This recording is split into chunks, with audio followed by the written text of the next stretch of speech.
I can learn from anyone and any walk of life, any ethnicity, any gender, anything. Like, it doesn't really matter. It just should align and it should speak to me. And I think it's on me that I should be a good listener. It is not their responsibility. It's my responsibility to listen and understand myself. I think you need to understand your core really well to be able to apply anything else on yourself. What does it take to lead transformational change? Today, I'll be career jamming with Soumya Nair, the AVP of Business Transformation at a global telecommunications company. Soumya started out life as a software analyst, having graduated from computer science. She has continued her personal and professional transformation, having recently completed an MBA. Today, we are deep diving into all things influence, moving around seemingly immovable forces, how to build your personal advisory board, and other great tips and tricks from someone who has been there and done that. I hope you enjoyed this conversation today, and if you like, you can subscribe to our newsletter at careerjam.com.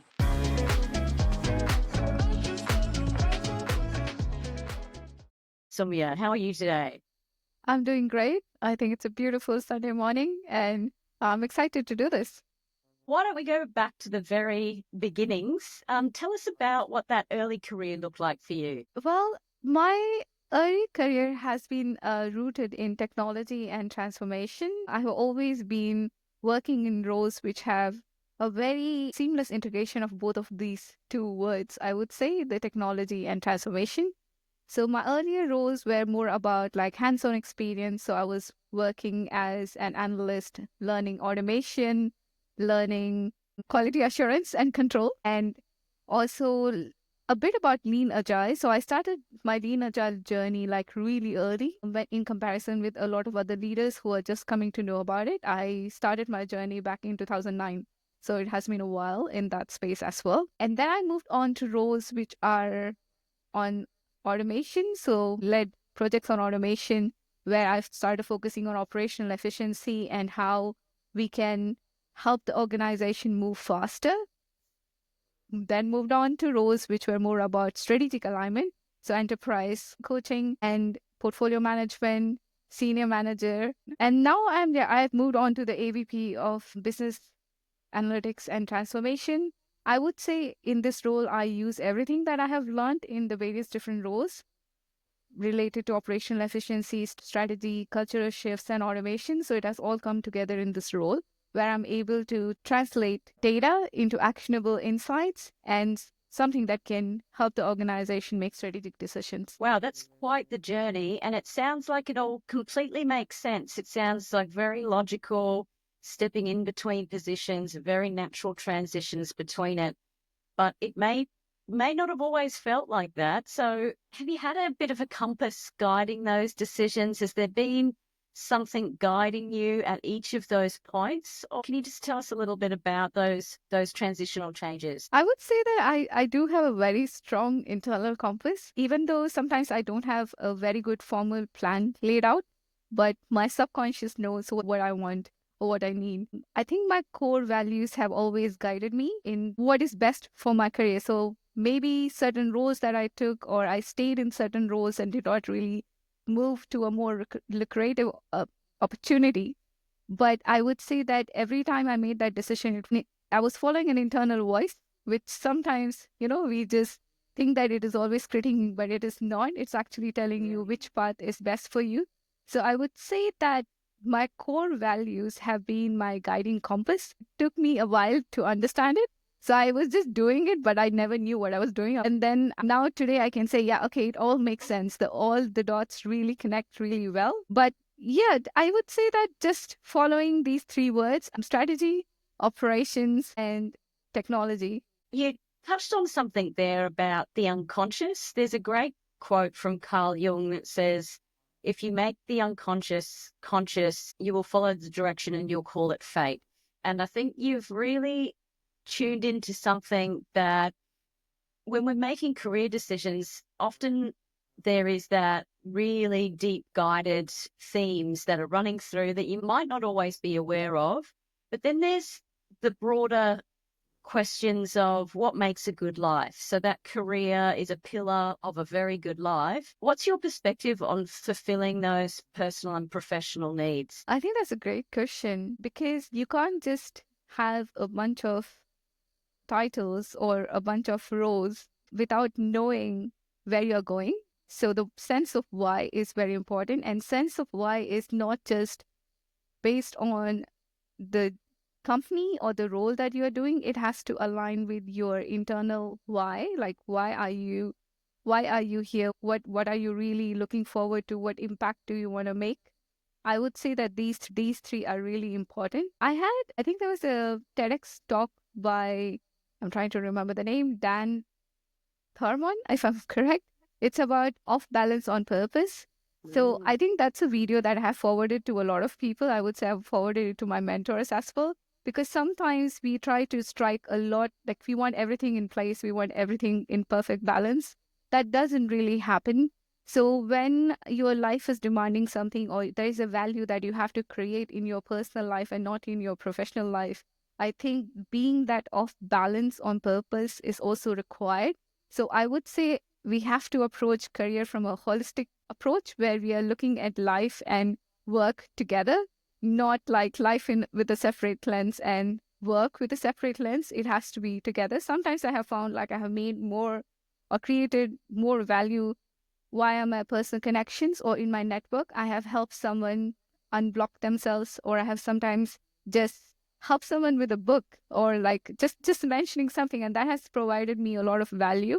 But it has always been aligned with these three words, which I'll keep repeating, I think, throughout the interview, which is about like transformation, innovation, or strategy, operations. They're interchangeably used, but I would say that it's all related to that, whether I'm helping someone on a personal transformation journey or I'm helping an organization on a personal transformation journey.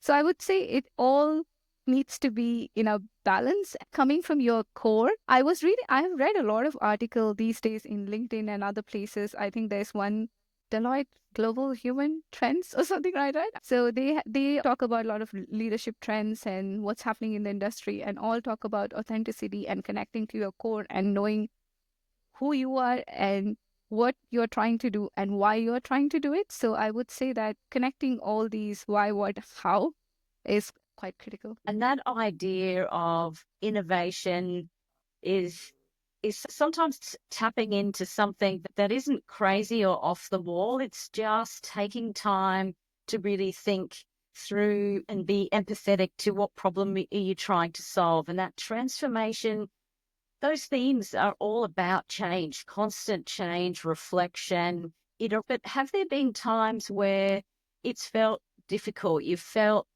that friction point or you felt stuck? And what have those times in your life taught you about yourself? Well, looking back, I have had like almost a decade and a half of career transitions and personal transitions, which I was making during that time.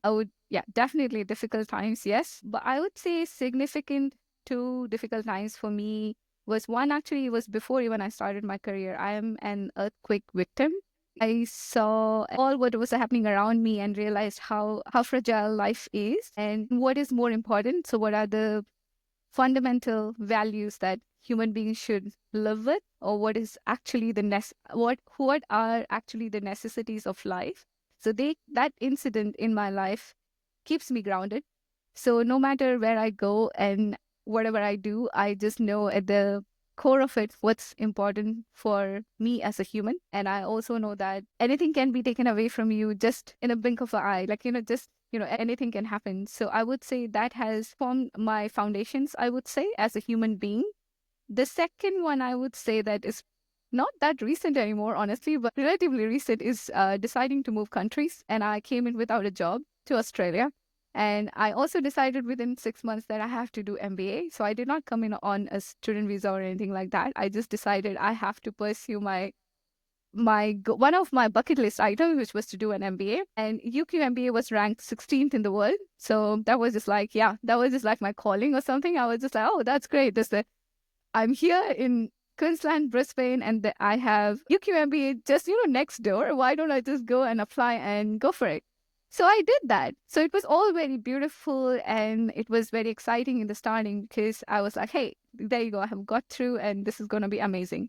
But soon reality happened and I had to figure out how to pay these things. So there was financial obligations that I had to meet at personal level and then also pay for an MBA, which is quite difficult for anyone in general. And then I was new to a country. So that was like a very bold move, I would say. And I'm up for a challenge. So I thought like I'll make it more challenging, I guess. I also faced a couple of social biases while I was doing my MBA and realized that there is much more complexities to what I have undertaken. But I kept talking to my friend circle or I built my mentor circle. So I was vulnerable in front of the people who know me. I think one of that would be you, Beck. You have heard my journey quite a few times on what I'm going through. So there was a bit of I would say, a low time in my life, but I bounced back. And I think after that, I'm much more self aware and more resilient. And now my bounce back rate is quite low. So I can bounce back really quick because I have just had that really, really strong self awareness, which I don't think is going anywhere. So these two are, I would say, the highlights of my life where I have really forming the answer to the question who I am. So for me, I would say these two, yeah, I would highlight them as the most pivotal moments of my life. And I think words like that can really give people hope when they're a bit stuck. You know, it seems so overwhelming when you're in those places, but those places and times are so crucial, as you say, into forming who you are and really synthesizing the big world around us and those big themes of life, who you are, you know, what impact are you going to have in the world. So I think that is just really that glimmer of hope, you know, when it comes to career, confidence, hope, resilience, self-efficacy, they're all key parts. And that we often forget about the hopefulness in those really challenging times. That's the piece that can really get us through. When you talked Yeah. about those mentors and those key people, how do you find and cultivate those relationships? You were even new in the country, so these these were times where, like, who is a good mentor? How do you reach out to these Mm. people? What was your strategy? Mm. I would say that I have a very curated personal board of members. I have told you like personal advisories. I feel like I do connect back to my core and my gut quite a bit. So I don't form connections normally for the sake of forming connections. I should have an overlap in thinking and value. And I read this, I think, in my first year or second year of my career. So I was very inclined to reading anything related to business or self improvement and things like that. I was one of the people who would go to my company's library and then just be there. So I had read this Six Thinking Hats by Edward D. I Bono, know. if I'm not Yeah. wrong. Yeah, Bono, thank you. And the Six Thinking Hats, I think maybe there are more people than six in my personal board, but yeah, the thinking hat are my board. So I would say that I do try to have those people on my board. Sometimes they don't even know they're on the board, by the way. So it's not like a formal invitation or something like that. Sometimes I'm just following people, I'm just having a chit chat over coffee. It's not always a formal mentee mentor relationship or advisor advisee. That's not the approach that I take. I'm just having a casual conversation. I strongly believe a leader can learn from anyone and everyone. So I just feel like that has been my foundational principle. So for me, I would say it's not that I have always had people who are on a role which is higher than my current role. Just to say, I don't think anything is high or low, but just to say that a higher executive level, I have had people from any walk of life, and I can find them inspiring. And it's basically based on the six thinking hats principle. So I wanted always an all-rounded view on what I'm doing and what I'm thinking. And to answer your question about being in a new country, well, I just make friends. I just feel like I have always been like this. So when I was in Siemens, I traveled to Germany and everybody was a bit scared about talking to a German. I don't know why they were scared. I have no idea. But because I think Indians, you've never been outside. So I think I was what? I was like 25 or 24 years old. I don't exactly remember. So I think somewhere around that is when I made my first international trip. to bring in a pioneer a project in India. And I would say I went with open mind there, and they were passing some comments about like, hey, you will be different. You are just like quite open minded, and I think I'm the same person till today. I just think that I can learn from anyone and any walk of life, any ethnicity, any gender, anything. Like, it doesn't really matter. It just should align and it should speak to me. And I think it's on me that I should be a good listener. It is not their responsibility. It's my responsibility to listen and understand myself and apply whatever others are saying or doing into my context. Coming back to the same point, I think you need to understand your core really well to be able to apply anything else on yourself. That's great because the mindset of curiosity is foundational to that strategy. And if you were giving advice to someone in that first reach out, how do you go about that? If you're feeling quite overwhelmed by this idea and feeling that Um, networking is more artificial, and how would you step into that? If you could practically break it down, how do you do it? I would say that I would go to a lot of conferences or events or go to the places where I think there is an opportunity to find a like minded person. So I would curate where I'm going. And then in that networking space, the second step would be obviously to start talking. Yes, to start talking. Don't have any preconceived notions about anyone or anything. I would just say go with a blank slate and just open mind and just start having conversations. And once you start having the conversation, you would find that sometimes talking to some people, it's just like you don't realize the time flies.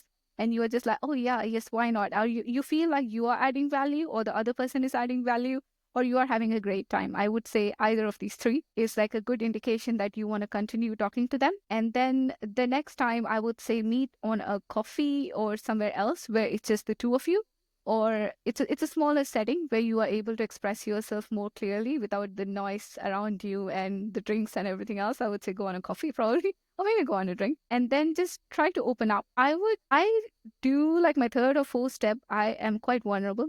I just present myself as I am. Sometimes it works, sometimes it doesn't. The person in front doesn't probably align with who I am, but that's okay. That's their choice. And likewise, so when you are vulnerable, the other person is also opening up. And then I would say at that fourth stage, I know I'm making up stages now. Fourth stage is when I would say that whether this relationship is going to move forward or not. And again, bringing back the sixth thinking hat, I would say that there is a black hat in that sixth thinking hat, which is a hat which critiques and brings out what's not correct. So don't shy away from those people. They are your friend. So you have to listen. You have to be bold enough to listen to what they want to say. But at the same time, you can't have a lot of black hats, I would say, because then otherwise you would just always be doubting yourself. Again, I would say the sixth thinking hat has helped me. You can find something else that helps you. But just having a all-rounded group of people around you is what you're looking for. So just figure out like how they help you. And also I think as the fifth or sixth stage, I have lost track of my stages, would be to see how you can help them back. And always it's a give and take relationship. I think every person can bring value to the other person in one way or the other. So it's just like you should never think like you're not bringing value to the conversation or to the person's life. And if that's the case, that's not the relationship for you. So I would say networking, I would use these principles. Otherwise, it becomes very transactional, or it just happens once or twice. And it's not an ongoing relationship that you are investing in. So just to calm your nerves, you have to just think about you're exploring and you have to be yourself. That's the best way to go about it. So you would be away from any kind of other imposter syndromes or any other syndromes that I keep hearing about. So just be yourself. And then if they say something that doesn't really reflect that nicely upon you, I think there would be a reason why they are saying so. It might be the perception that you're creating outwards, but internally, you're not that person. So there is an opportunity to work on that. So I would say you would always find something that you would need to work on. Another point I want to say is that sometimes people are busy. They're genuinely busy. So if they don't respond or they are not moving forward with the next conversation with you, it's not all on you. It's just that the person is busy and has some other priorities. And trust me, you would do the same when you have some other priorities in your life. So just be I would say that just be, I'm struggling for the word. Just not taking it personally. Yeah, just don't take it personally and just give them the benefit of doubt, I would say. Yeah, just give them the benefit of doubt and be the bigger person. Just go with the flow. There are so many other people on earth. I think I should probably count the population of earth. You can't just say that you can't find someone. That would be just so not right. Like statistically speaking, it's impossible that you can't find 10 or 15 people in life who can actually help you, guide you, and you can help and guide them in return. These can be 10 different set of people, but you can find these 20 people. And I think that's all you need. 20 people, Love really that. good. I would say enough. That's gold. And if we move into your organizational responsibilities, transformation is your jam. This is what you do day to day. And we know change is hard. Like as an individual, you're going through those transitions and change. That's hard. When you're talking about big enterprise, that's 10x. So tell us about how you use that influence, because sometimes authority isn't there, sometimes it is, but you need to combine the two. Can you tell us about the dark arts of influence as you're taking an organization through a transformation process? I think influence requires a deep understanding of others' needs more than yours. So you have to understand needs. And I would say, as I progressed from working at a team level to project to program to portfolio to enterprise, what has grown is that I'm able to understand the needs of more and more people, more and more departments, more and more vectors. I would say I'm able to factor in more and more vectors. But at the core of it, it's just having a deep empathy and understanding the needs of customer. When you are talking about an enterprise, it's about your strategic direction is inclined to understanding customer needs. If I can simplify it, I would say understanding the needs. But while you're understanding the needs and you are trying to have a conversation and influence, it can be hard. I understand that. But that's where you need to work on yourself. So personal self coaching is critical. If you want to be an influential leader, you want to be a transformational leader, you need to be first clear on the vision and what is the goal that you are working towards. It doesn't have to be the goal for you alone, it can be the goal for the organization, for the team, for the program, whatever level you're working in.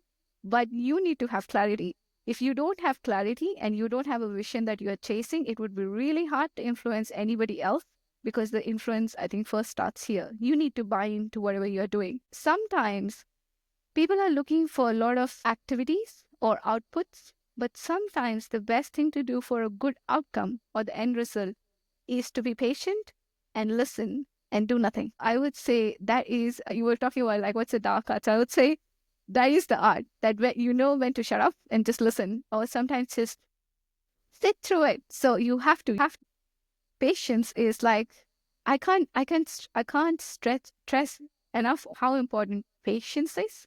Patience is very important. So I would say three things that you need to do if you really want to be a good influencer would be understanding the needs of others, building that relationship by understanding the needs, conveying the vision and goals, work on yourself, understanding when do you get uneasy or when do you start getting angry, because those kind of things can actually spoil your relationship with different departments or people, which would come in your way of influencing. Nobody is going to listen to someone who is shouting, like, I mean, no one.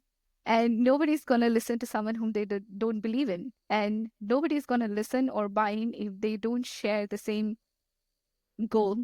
So you have to get people to buy into the same goal. Having said that, you should not be very particular about the goal without understanding or evolving your own understanding. So I would say there is a goal, but how to get there or pivoting is important. That's where you're actually listening. So be a very keen listener and pivot where required. That's what I would say helps influence anything in personal or professional life. Those dark arts of influence and really understanding the person, that's really great advice, Sumya. And change is not just in terms of what's happening at an enterprise level.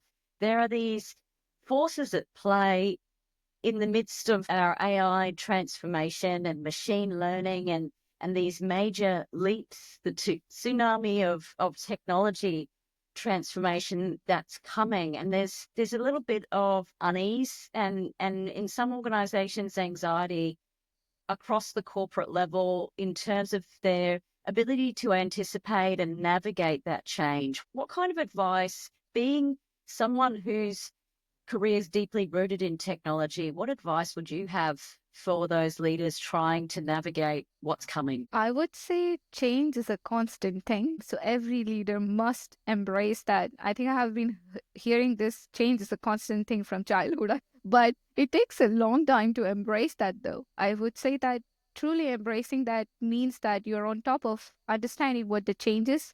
So you are aware of the industry trends. So I would say always read a lot, have a network who works on similar topics at different levels.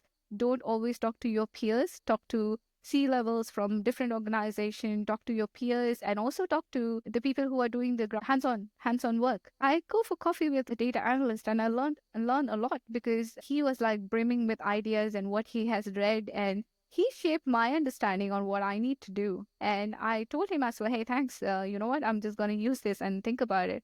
And from that point, I have factored in these new trends that he was talking about. So first thing would be to be on top of the industry trends. And when I say it's not just the top 10 trends or Gartner trends and things like that, you also need to be aware of the trends, what's happening within the corporate. And that's where you rely on your network quite a bit. The second thing I would say is upskill yourself. Keep upskilling.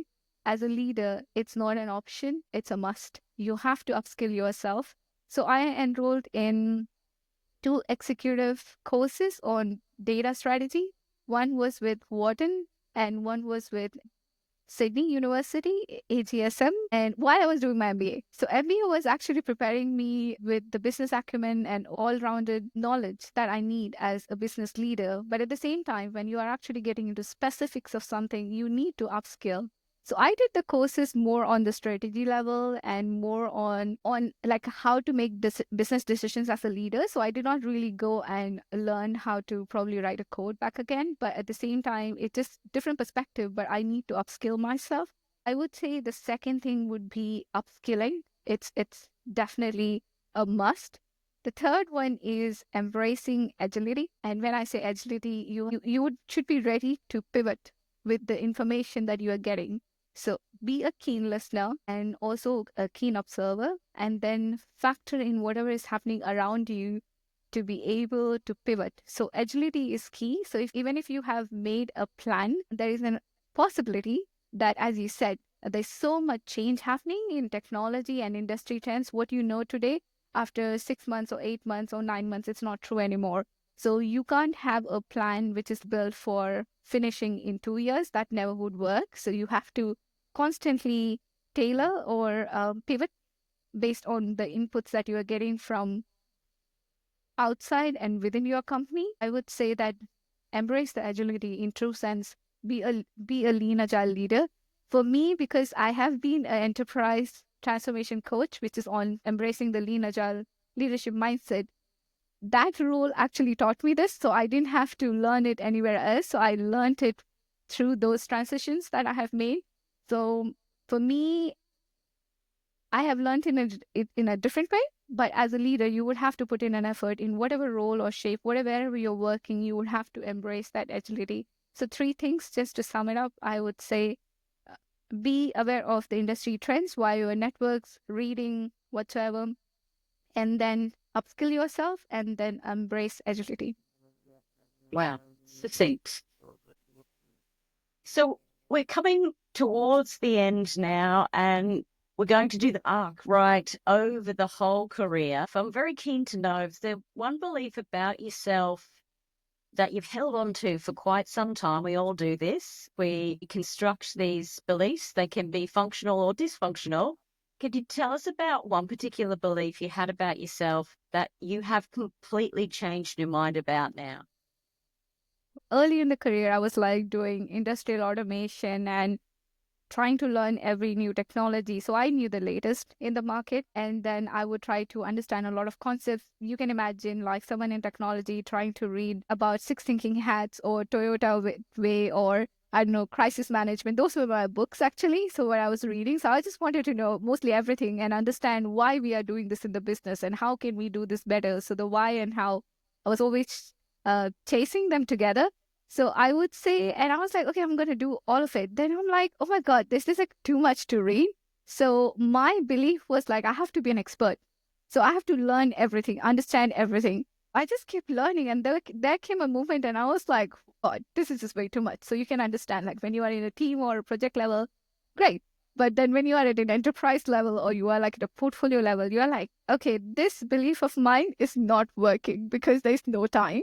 So I did feel overwhelmed and I was like, okay, I'm going to learn this also. I had ideas of like, I still might do it, but I just wanted to be a CFA and everything that you can think about. So I want to be a legal expert and I want to be a financial expert. I'm like, okay, that theory doesn't work. So I changed it.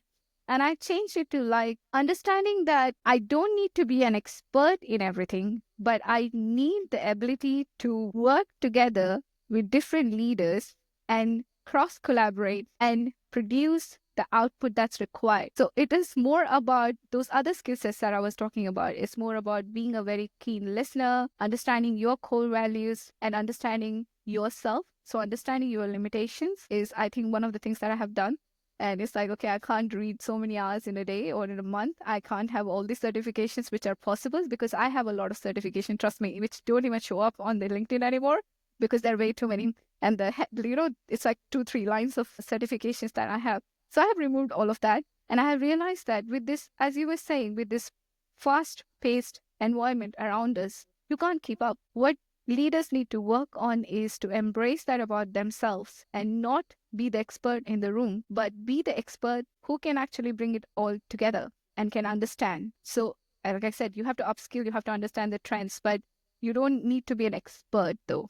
So I think that's the belief I changed. And it was a hard one to change, but I changed. So I don't have to be an expert, but I still get things done and I'm an expert in what I'm doing now. But it doesn't mean that I'm an expert in every single thing that I'm talking about or what I'm factoring in. I would say I'm not the expert of financials, but I work with finance team every now and then. So I would say, yeah, that's one belief I have changed and it has worked out really well, I would say. That's wonderful. And a real humbleness to that approach and self-awareness. That self-awareness piece, it's often unseen, but the greatest leaders are the ones that can understand themselves and others. And often when you're seeing someone that's dysfunctional in their behaviors, you can see, they can't quite see that in themselves. So I love that's really coming through. So you've given us quite a lot of gems. If we were to sum up maybe 3 actionable little pieces of Soumya gold that we could take away and the listeners could take away and embed into their careers, what kind of advice would you provide? I would say my top three would be, I think, because I have been repeating that quite a few times, align with your core values. Finding those core values does take time. It's hard work. It doesn't just happen. You can't just write, these are my core values and get it done with. If you can, and it never changes, or I would be surprised because they also change. The values also change with time. So having a deep sense of self-awareness is able to understand when that's changing as well. You have to take a really deep look. You have to be brutally honest because some of the things that will come out would not be that nice. You would not feel nice about it. You would feel like, oh, I always thought I'm this person, but I'm not. Okay, what's happening? But I would say embracing that confusion is where the goal is. So go for it. Align with your core values. If you don't know your core values, spend time to find those core values.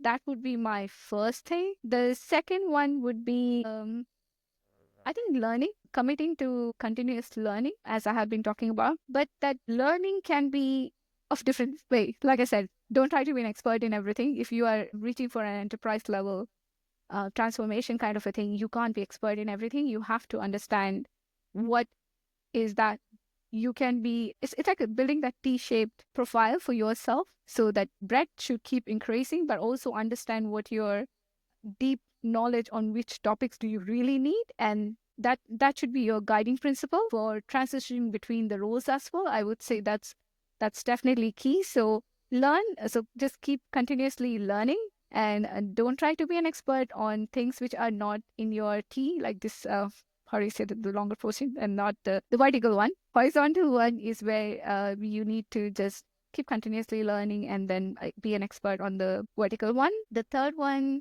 yeah, the advisory board or the network. I think the network is not just about the professional network, it's also about your personal network. It's an all-rounded thing. So you can't just keep professional separate from personal all the time, I would say. The lines blur. If you really know someone that well and you're investing in a relationship, you become friends. Like even as a mentor, mentee, or whatever relationship you have, I would say you become friends. You deeply care about each other. So those network, those people, your treasures, I would call them treasures. I think that's what I treasure most in life. I would say that those people, they are really needed, because if you don't have them, try doing continuous learning, try doing everything else. You can't stay there. Even when you are like not on track, you are just not aligned with your core value, you need someone to tell you that. Sometimes you know, sometimes you don't. Like even after building my self-awareness to, I think it has increased by maybe 100x or something, I would say I still forget, or still I still make mistakes. And then I have some people in my life who just say, hey, you sound like this, is everything okay? Or they just say like, okay, that sounds like a great idea, why don't you go for that? And I'm like, yeah, that's a good idea, but I like sometimes I can't even see that's a good idea or that's for me, because I'm just so lost in doing other things. So I think this network or your personal board or friends, whatever you want to call it, I think they are must for a leader. So I would say these three things are my gems. And this will also help you transition the career with having a great compass, be supported by the right people, and be open to learning. So that's what is going to keep you humble. As you use the word, I would say humble. Humbleness is critical. And humbleness comes from the fact that you don't think you are an expert. You have a lot of room to grow. So you won't show arrogance. Arrogance is not needed anywhere. Assertiveness is. People kind of forget the line between arrogance and assertiveness, is what I believe. So I feel like these three things should help you with all the pivots that you're making and keep you grounded. There's some fabulous points to wrap up on, and that network as your net worth is definitely a quotable quote that seems really apt. And to know that it's not always good times, whether that's things going on in the organization or in your personal life, and surrounding yourself with those foundational people who will keep you going through those times. I think we often are reaching out at a critical time to those people, but it's that consistency of building that network and that support isn't something we should do intermittently. It's the long-term investment that's really key to that. 100%, just like any stocks Yeah. that you invest in,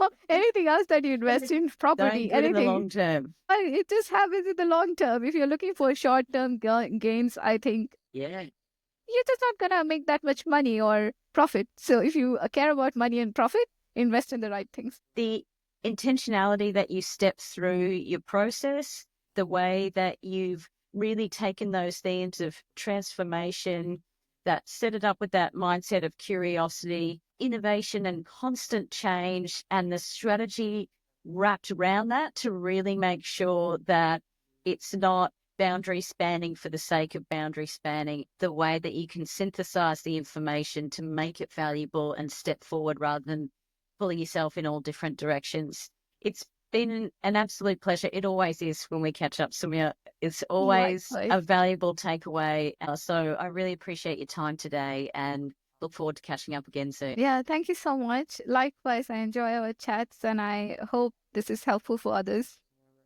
Thanks, Soumya. Thank you.